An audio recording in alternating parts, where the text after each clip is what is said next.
All Hit Radio.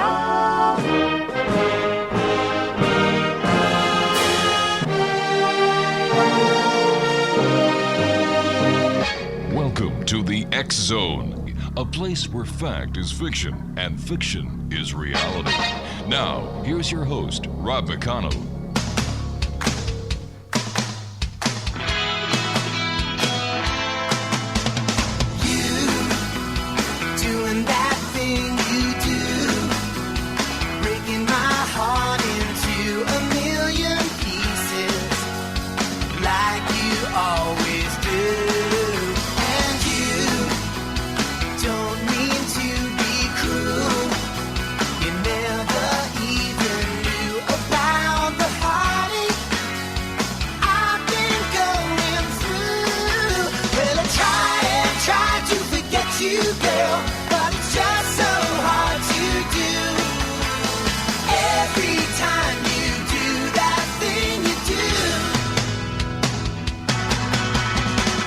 And welcome back to the X Zone, everyone. I'm Rob McConnell. For the next 2 hours, I'm your host and your guide as together we cross the time-space continuum to this place that I call the X Zone.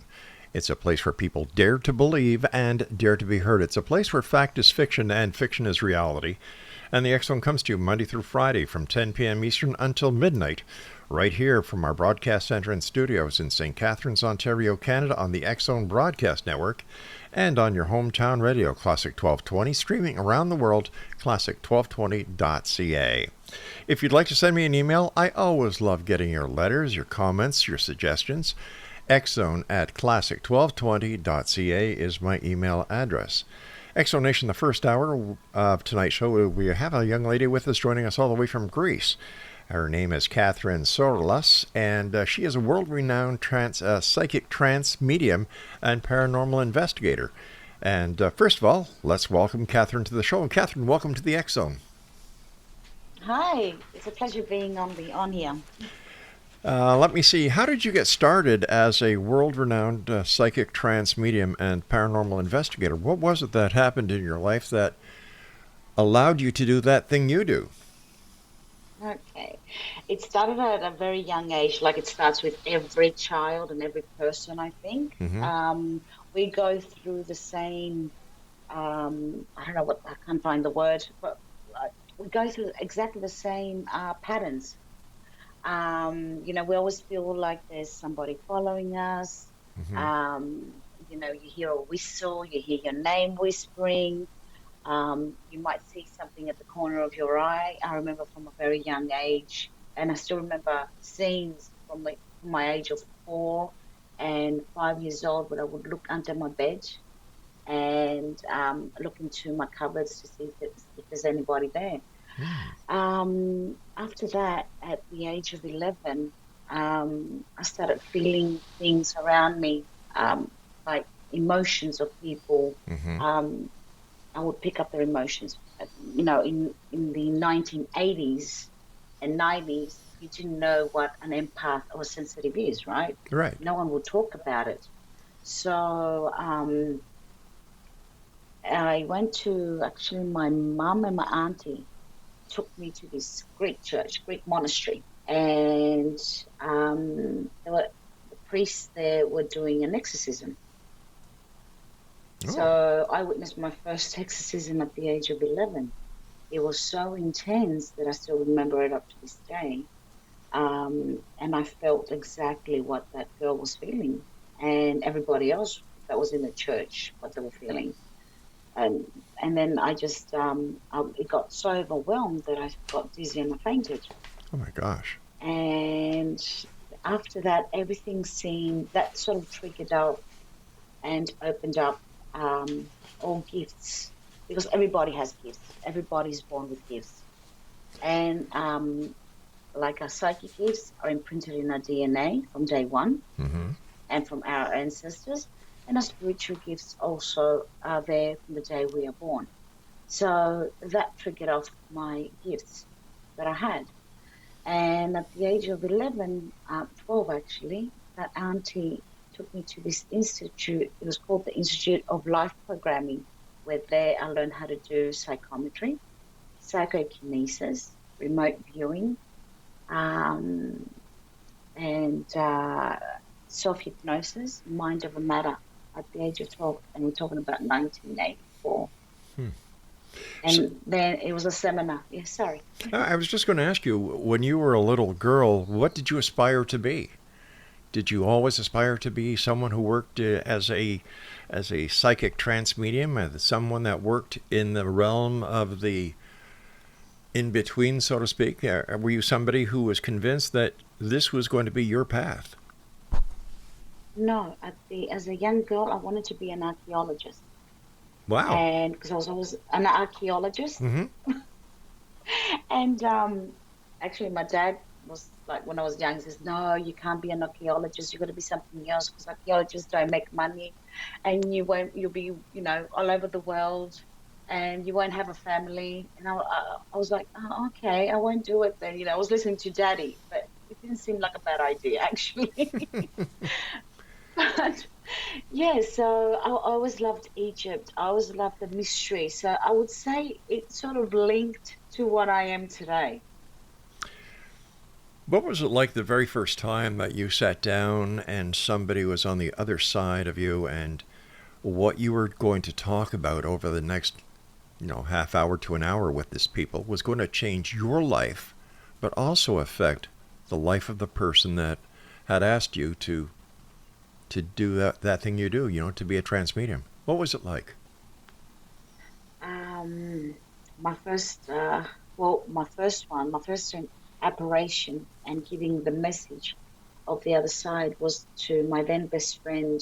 I was 15, and her father had hung himself, and they didn't know why he hung himself in the house garage. This is going back because I was born in Australia. So he hung himself in the garage, and being a Greek community, no one spoke about it.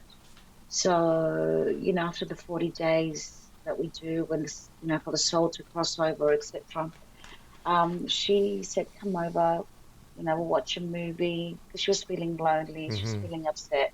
So I went over there. We're watching a horror movie, as usual. And yeah, back in the 80s, that's what we used to do, 80s, 90s. Jeepers Creepers, pretty Nightmare on Elm Street, all that, yeah. Right. So, yeah. So I felt somebody pull my covers. I looked at Carrie, and she was sleeping. It wasn't her. So I sort of pulled them up. I thought maybe I kicked them. So I pulled them up. And then I pulled them up over my face, because I felt them being pulled down again. And then they were yanked off. And I saw her dad, like full apparition.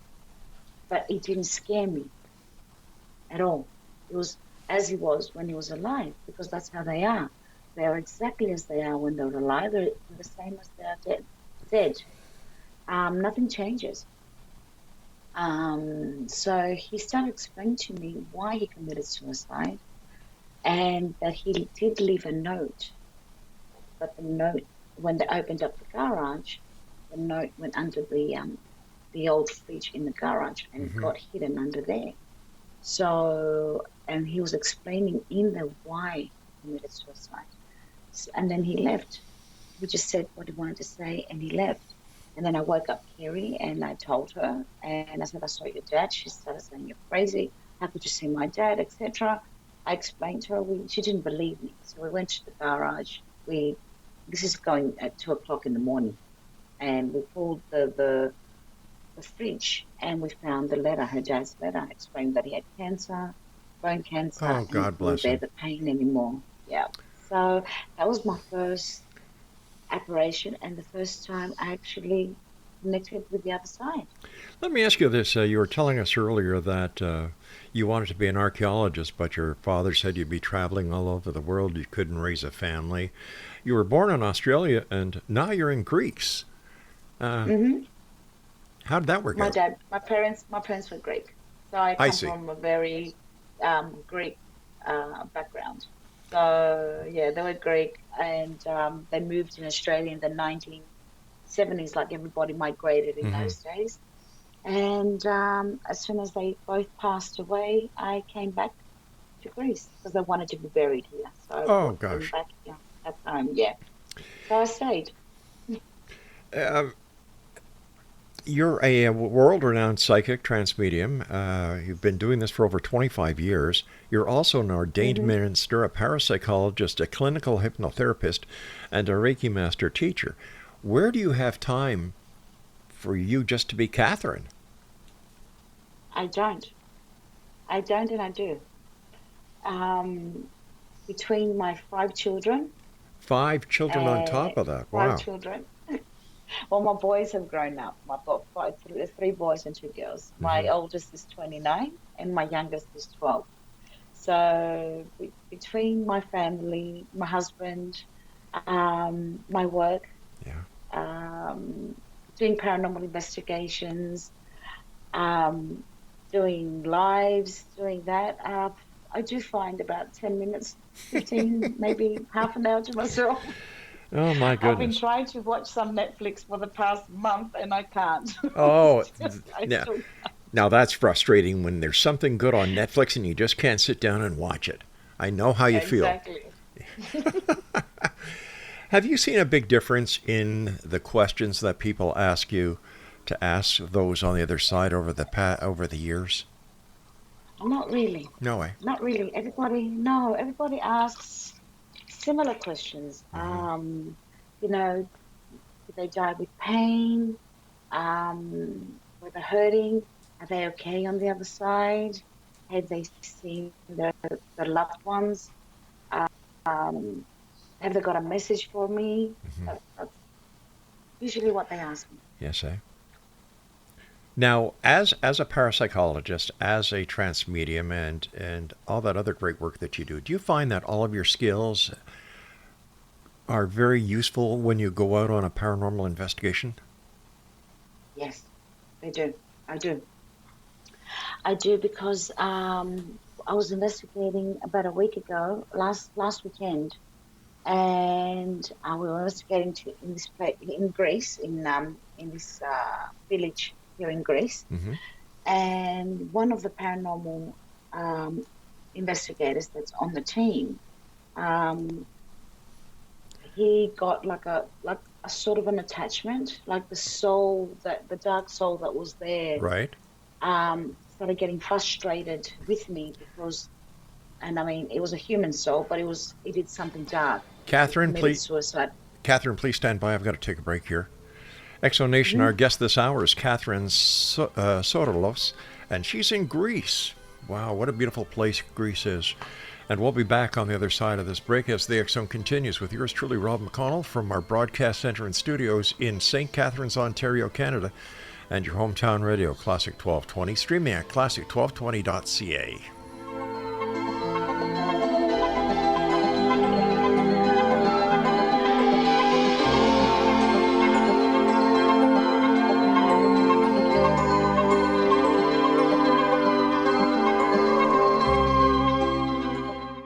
I'm Rob McConnell, and welcome to the X Zone, a place where fact is fiction and fiction is reality. Today on the X Zone, what is the Star of Bethlehem?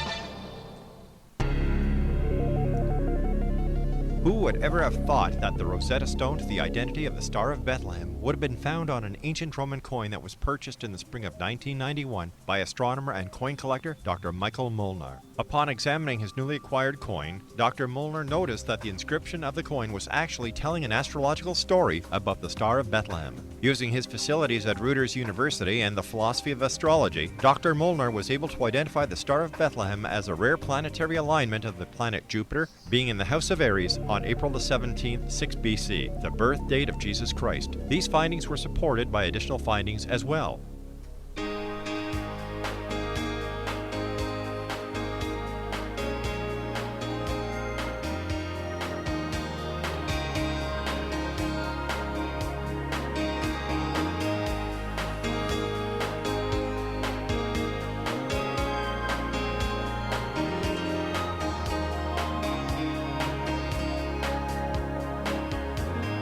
Remember when the days were long and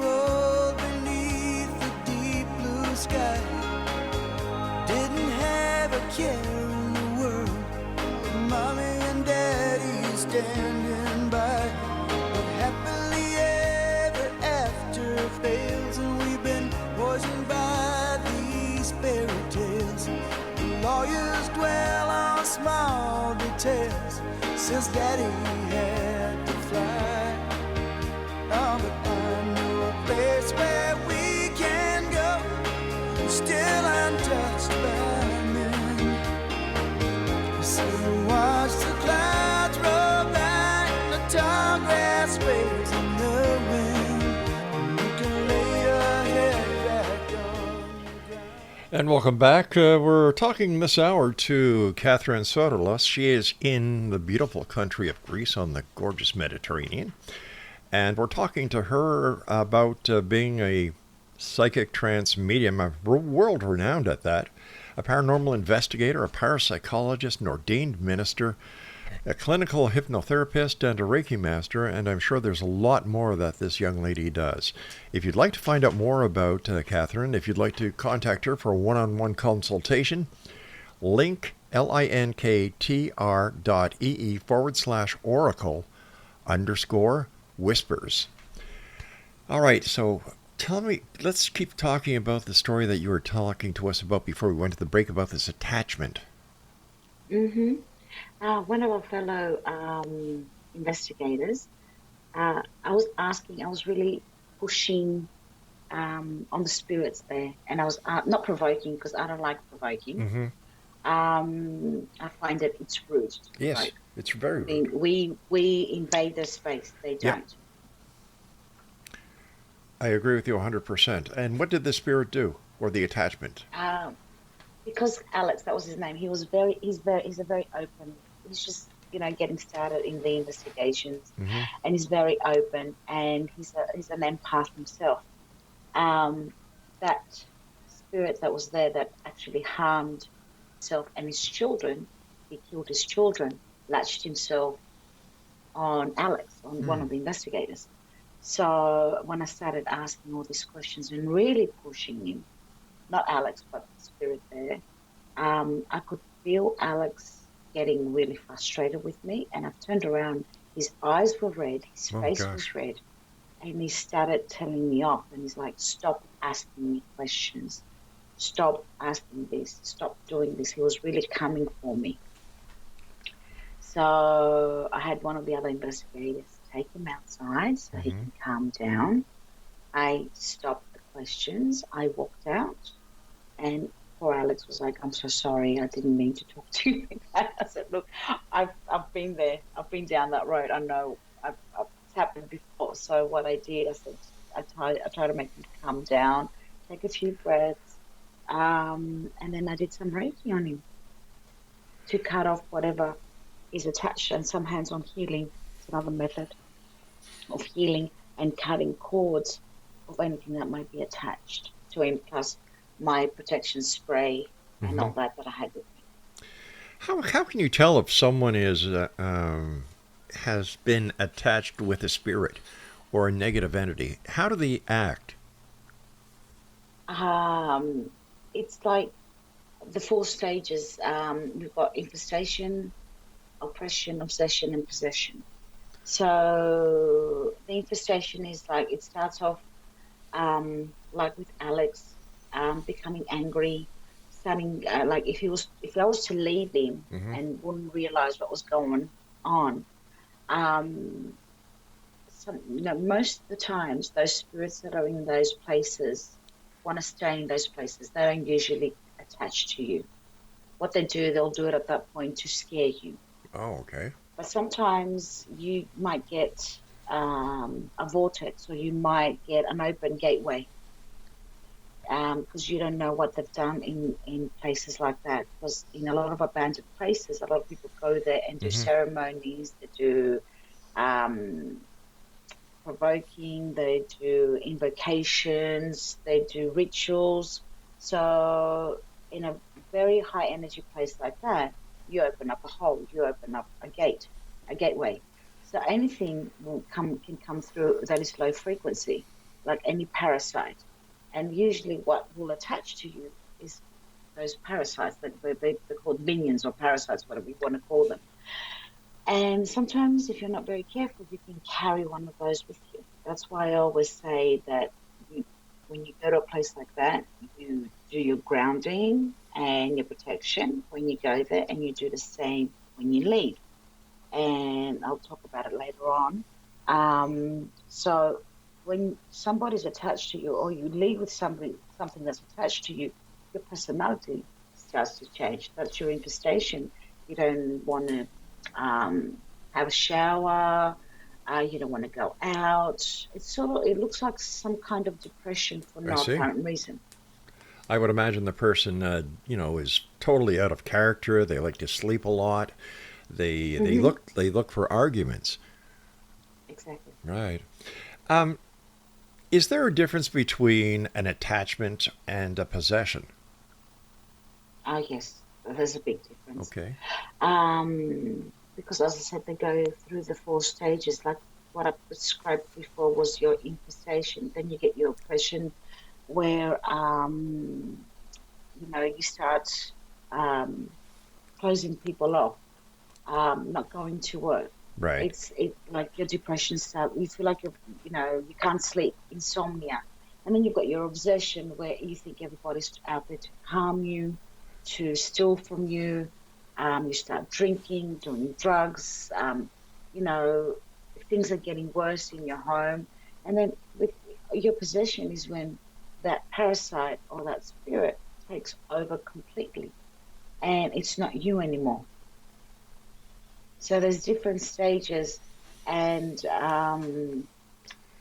if things just at the end get worse, you get to the point where if you're not careful and you're one stage before possession, like if you're in the stage of obsession, you can actually stop what's happening. You can actually get somebody that knows how to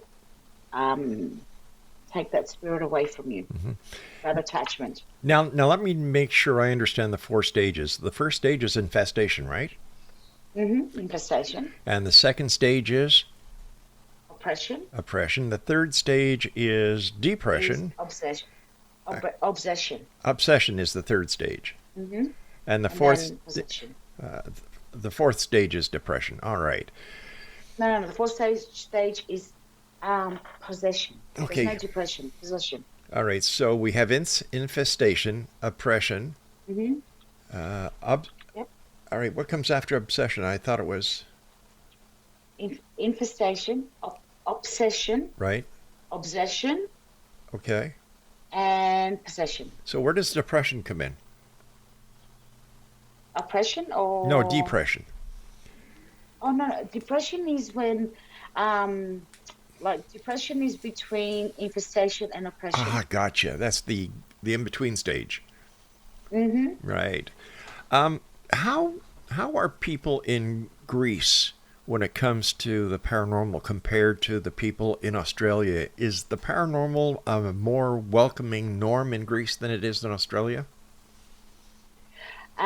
Not really. No way. Here, don't forget, we've got a very intense, like the Greek Orthodox. Right, so, right, yeah. It's very, very. The church is a big thing here. The being a Greek Orthodox is a big. They have, like, how do I say? They've got blinkers on.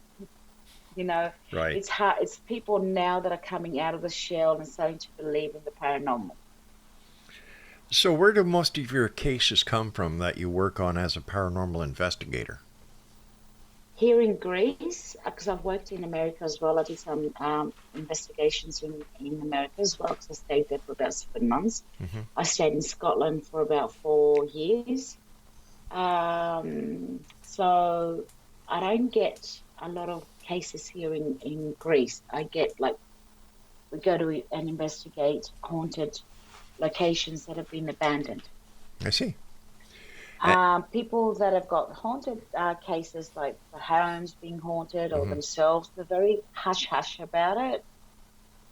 They usually, what they do, the first thing they'll do, they go to the church or the priest to have a blessing read, and then they'll look for someone else that does, like a paranormal investigator or a psychic medium that might be able to help. So the first step is the church, and if that doesn't work, it's the paranormal investigators. Yeah, exactly. when we're talking about the attachments, can let's say somebody goes to a garage sale, they buy an item, the item has an attachment with it, they take it home. 3, 4, maybe 5, 6, 7 weeks, maybe 2 months go by, the person meets someone, a family member, a friend. Is it possible that the attachment will favor the friend or the family member and leave the person that brought the attachment home with them? Usually it doesn't leave the item that it is attached to. I see. So, yeah, usually with the item that you buy that might have an attachment, my opinion is that whenever you go to a garage sale or buy something that's old, always cleanse it before you bring it at home, because you don't know what you're bringing home. All right, Kathrine, stand by, my dear. You and I have to take our break at the middle of the hour. And Exo Nation, if you'd like to contact Kathrine, her website once again is linktr.ee/oracle_whispers. And Kathrine and I will return on the other side of this break as we continue here in the X Zone with yours truly, Rob McConnell, from our broadcast center and studios in St. Catharines, Ontario, Canada, and on your hometown radio, Classic 1220, streaming classic1220.ca. Standing by, but happily ever after fails, and we've been poisoned by these fairy tales. The lawyers dwell on small details since Daddy had to fly. Oh, but I know a place where we can go, still untouched by men. So watch the clouds roll by, the tall grass waves in the wind. A long, long time ago, I can still remember how that music used to make me smile. And I knew if I had my chance that I could make those people dance, and maybe they'd be happy for a while. But February made me shiver with every paper I deliver. Bad news on the doorstep, I couldn't take one more step. I can't remember if I cried when I read about his widowed bride, but something touched me deep inside the day the music died.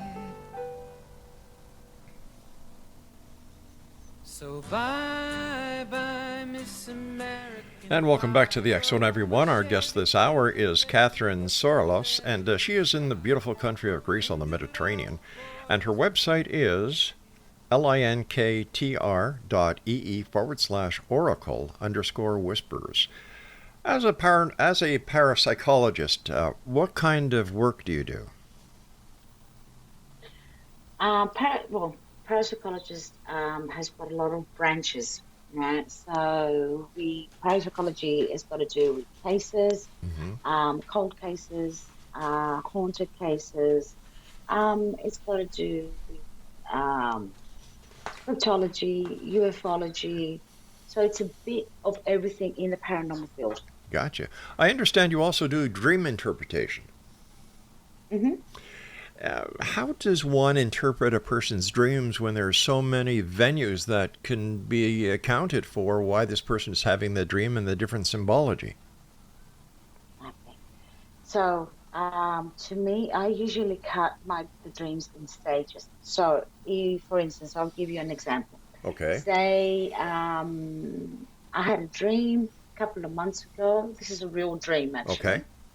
That I was in a house, my ex-husband's family home, and it was really bright, and he was frying potatoes, like chips, and then, is that how you call them in America, chips? Yeah, French fries, chips. Fries, French fries, yeah.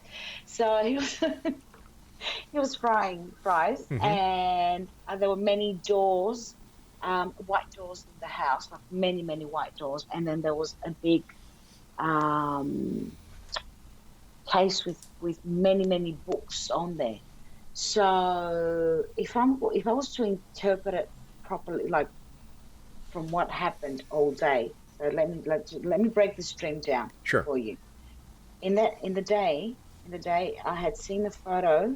A friend of mine sent me a photo of her little girl sitting in the kitchen, where the kitchen was all white and her cupboards were all white, and she had a plate of fries in front of her daughter. And then I was talking to a friend of mine that was buying new books, and he was showing me his bookcase. And at that point, in between the day, like morning and afternoon, I spoke to my boys, and they were saying they were going to go and visit their dad at their home. See how all that, if you take it, that is all in my subconscious of what I went through all day, what I felt, what I saw, who I spoke to. So that was imprinted in my subconscious, correct? And that's why it came through my dream. Right. So are dreams the result Scientifically. Are dreams the result of our daily events, or is there more to it than that? There's more to it. That's what I wanted. There's more to it. So that was my daily event. Now, if I was to interpret that dream, when you fry something, it means prophetically, like if I was to speak about it as a premonition or a precognition, the dream that I was seeing, seeing all these doors means to me that there will be changes in my life. I need to know which door to open to start something new. And at that point, I was thinking about doing something new with my life, moving, maybe moving to another country again, etc.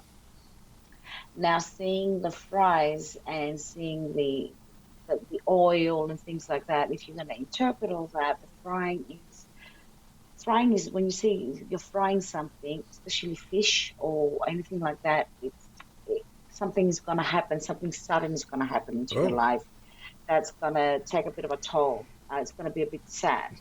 Now, seeing the books, it gets interpreted as in like you need to find your inner wisdom and get your answers. You know, you don't need to be, you need to be guided. You need to find your own path. So if I was to interpret it like that, so there's many interpretations in dreams. So you either interpret it scientifically of what you went through all day and you saw these things, or you actually interpret it as prophetically as a premonition or precognition. What about these books that are sold in bookstores as well as newspaper stands that anybody can buy for, I think now must be about $6 or $7, called Dream Interpretations? If you dream of a horse, you go to horse and you look at what it says. If you go to Moving Stream, you go to Moving Stream. How accurate are these, and how can they be if each and every one of us is so different? They all have the same base. Oh. Like for instance, I like cultural base. Okay, I was like in Greek. Yep. For instance, I had to say you had a dream. Your two front teeth fell out, and it didn't hurt.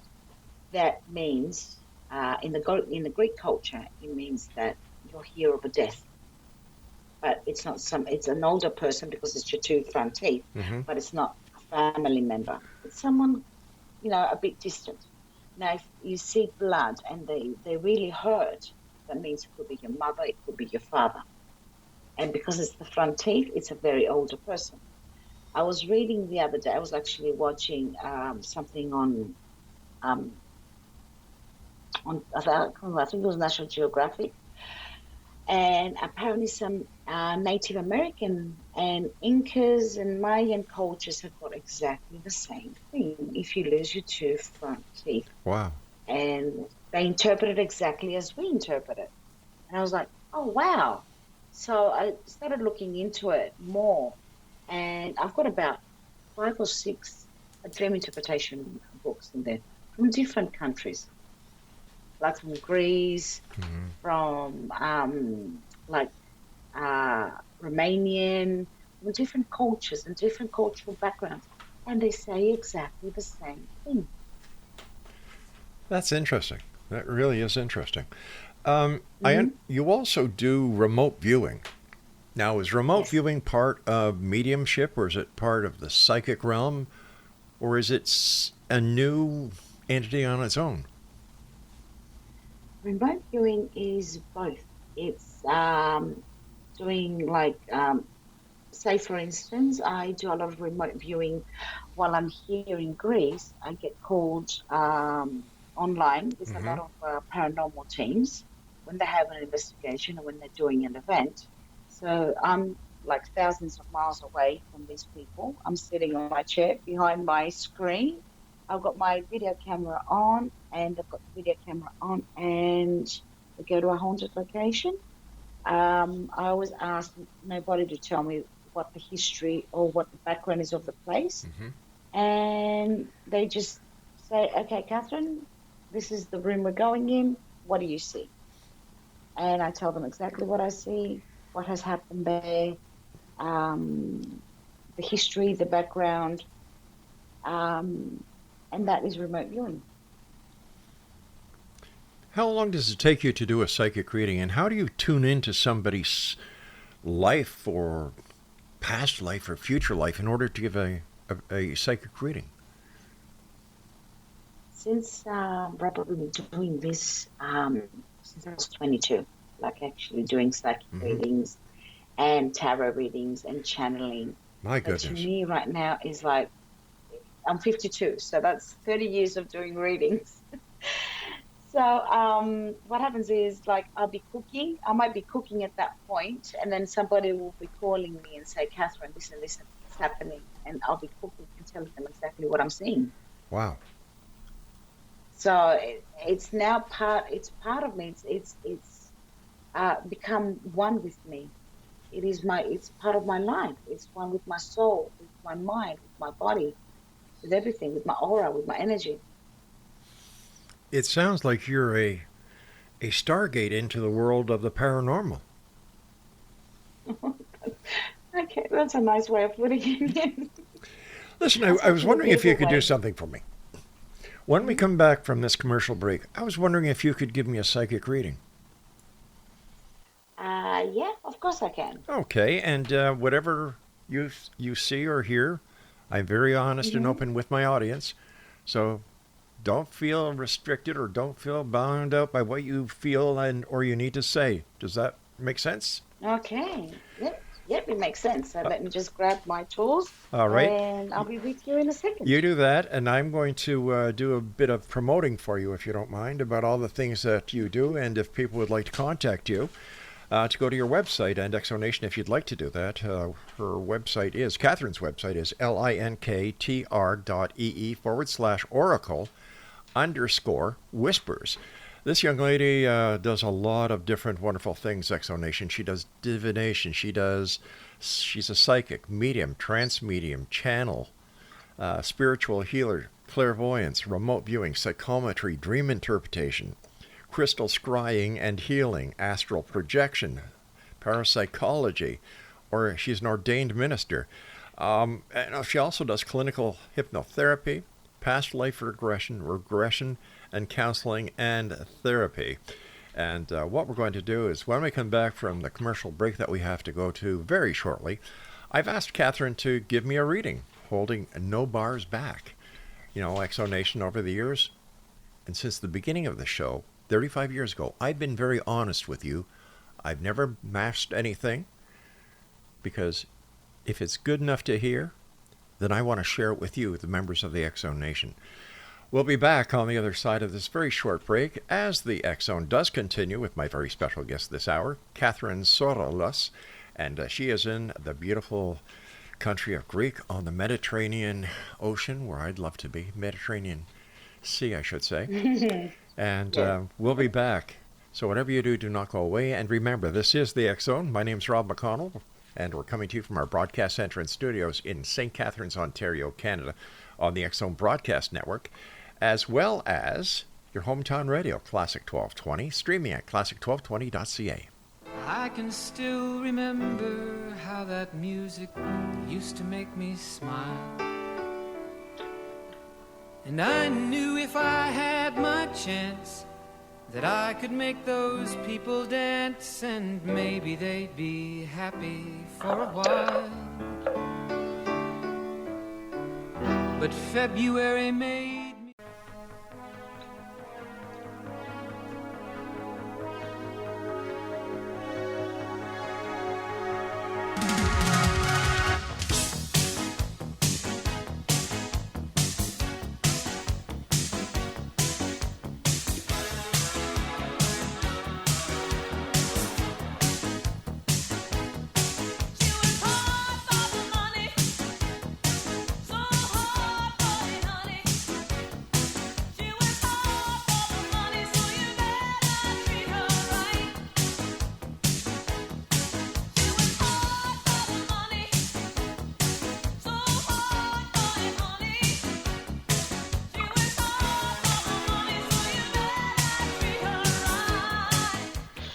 And welcome back, Exo Nation. Katherine SORILOS is our special guest. And first of all, Katherine, I want to thank you ever so much for joining us. It's been a delight talking to you.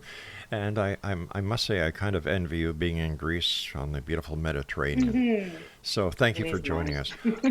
All right, I asked you... Actually, I love the song you were playing, and I was just dancing in the background. It was nice. But I remembered my generation. It was really nice. You know what? I call those the good old days. Yeah. Gen X days. Yeah, I try to understand the music of today, and I just can't, so I just put on the oldies, and away we go. All right, I asked you to give me a reading, no holds barred. The microphone is now yours. Mm-hmm. Okay, now, as a human being, as the person that you are, okay, you're very organized. You always go with the logic of things, right? Mm-hmm. You've got a lot of discipline. And you are a leader. Now, I'm seeing somebody with a name, with the initial D. I don't know if it's somebody that's passed over. Initial D, David, Daniel, that's around you. And you're thinking, there's a lot of thoughts you've got in your mind. I won't say guilt, right? But I'll say that you're thinking that the past couple of weeks or couple of months, you've been thinking a lot about your father. Yes, I have. Yeah, that's true. Mm-hmm. And there's things that you want to tell him too, that you wanted to tell him. Well, I still do. My dad, God bless him, he's 96 years old, and he's still alive, and I talk to him at least every second day because I want... So good. Yeah. Yeah, sorry. Go on, tell me. Because I want him to know that he's been a great dad throughout my life, and he's loved. Mm-hmm. I don't want to wait until it's too long. Wait. Yeah, you need to tell him all that. You've been thinking a lot about him, like I said, and you feel like you haven't said the things that you want to say. So talk to him. Tell him all that you've been feeling inside you. Don't forget, we're always kids. That never changes. You need to start finding time for yourself. Actually, I can see your mum right here as well. She's popping up. She's a very warm person, very creative, very, very logic. You've got a lot of traits of your mother as well. I've been told that. Now you need to... Okay, sorry. I've been told that. Mm-hmm. Now also, you need to find some time for yourself. You want to make some major changes in your... I don't know if it's with your work, because there's new things happening with your work or what you do as a business. Mm-hmm. And... There's some new contracts I think coming up. I'm going a little bit deep here. So you might be saying some new contracts. Or there's going to be some new projects coming through as well. Contracts are always good. Mm-hmm. And new projects coming through as well. Mm-hmm. So you need to make a logical approach to these. And you've had a lot of mishaps in your life. Mm-hmm. And a lot of hurdles. It hasn't been easy for you. No, it hasn't. I know. But you've always taken the challenges in your life with a very how do I say, polite way. I look at a challenge as And a way always, to improve and to grow. exactly, you've always looked at them with a polite way of dealing with them and understanding them. Yeah, that is so true. And, sorry? I said that is so true. Right. Now, you've got great ideas and you've got them on pen and paper and you've had them on, written down in pen and paper for many, many years, Rob, and it's about time you put them out there. All I can say is you've been dead on with everything, right on the spot. Okay. Oh, And you see, this is why I like to And let our listeners know what somebody tells me, because I want them to know, because if you were wrong in any of what you were telling me, I would have told you. But I'm glad. you've been Because right on. You're very straightforward. Yes. Wow, thank you. Thank you ever You're so welcome. much. Two more things. Sure, go ahead. You always see the truth in situations. And at the moment, you want to make it's like a new start in your life. It's going to be hard, but I'm not worried about you because every time you make a new start, you go clean slate. You go right down the bottom of the pit, but you always raise up. Clean slate. And it's hard when you do your new beginnings, but they're all worth it. And you haven't regretted any of them. Once again, you're right on. Thank you. Exo Nation, if you'd like to get a one-on-one consultation with my guest, and I can honestly say that in 35 years of doing this show, I've only had 3 psychics who have given me 100% readings. And our guest this hour, Kathrine SORILOS, was one of them. And if you'd like to contact Kathrine for a one-on-one consultation, I can tell you from experience firsthand, and you've heard it here, that she is very good and very right on. Her website is linktr.ee/oracle_whispers. You're fantastic. That's all I can say. Thank you. Thank you very much. It was a pleasure being here. Well, we're not finished yet. I'd like you to... What message would you like to share with the Exo Nation tonight about what it's like to be a psychic, what it's like to find that gift, and how do you enrich that gift within yourself? Oh, wow. That's a tough question. The big shoes to fill. Because sometimes it can be a curse, and sometimes it can be a blessing. A blessing because you can help people. And sometimes it's a curse, like in brackets, I will say a curse, because you can't avoid, like with loved ones, for instance, when you can see, for instance, the death, right? If you see your parents' death, right, you can't stop it because you will break the chain of reaction, and you're not allowed to do that. You can actually, save some things. Like if somebody's sick, you can actually say, hey, I'm seeing these issues with your health, go to the doctor. So you can prevent something bad happening. But sometimes when it's at the end, you can't prevent it. It's meant to happen. So with gifts, I love who I am. I love what I do. I will not change it for the world. Embrace your gifts. Love them. They're there. They're your traits. Don't suppress them because they will cause you other issues, like when they start rising up again, when something will trigger them off, something intense, when they do come back, because they never go away, they come back really, really strong, and it might trigger some other issues like panic attacks and anxiety attacks, depression, and things like that. So embrace who you are. As you love your soul and your body, love your gifts. Words of wisdom. Kathrine, based on your connection with the other side, what happens to us when we leave this meat suit and we go into spirit? Okay.